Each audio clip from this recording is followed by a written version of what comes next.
ابنك اللي كان بيسمع كلامك فجأة بقى عصبي وعنيد وصوته عالي، أو بنتك بقت غامضة بقت تقفل عليها باب أوضتها بالساعات.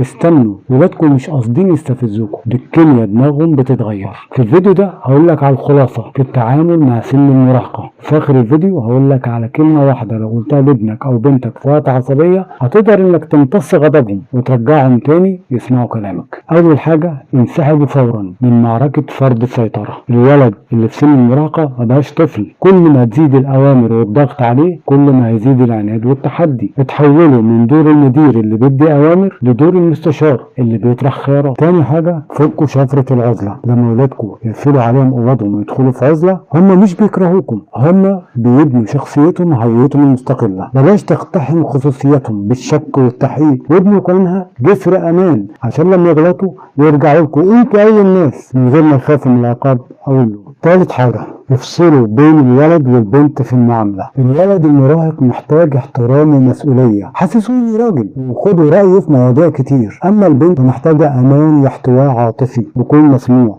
بمعنى ان انتوا تحتووها وتسمعوها من غير ما تدوا نصايح او محاضرات. وعشان كده الكلمة السحرية اللي تمتص بيها غضب ابنك في ثانية هي انك تقول له انا فاهمك ومقدر اللي انت حاسس بيه. الكلمة دي بتهدي دفاعاته فورا، جربها. بس استنى، التعامل مع ابنك المراهق مش هينجح لو انت اصلا ما عندكش الاساس الصح في التربية من البداية. لو عايز تعرف ازاي تطبق ده عملي، شوف الفيديو اللي ظاهر عندك في الشاشة حالا عن ازاي نربي اولادنا. ابنك اللي كان بيسمع كلامك فجأة بقى عصبي وعنيد وصوته عالي، او بنتك بقت غامضة بقت تقفل عليها باب اوضتها بالساعات.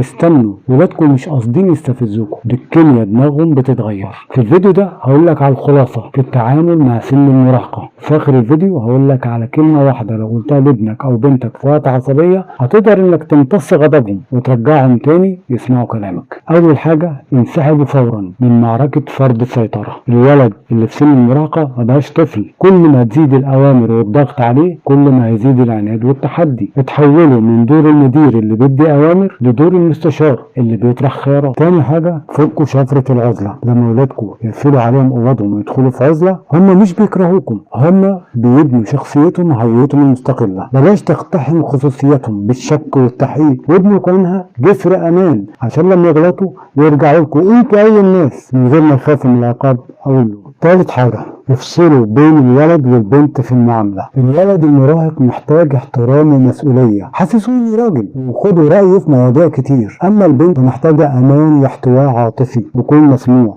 بمعنى ان انتوا تحتووها وتسمعوها من غير ما تدوا نصايح او محاضرات.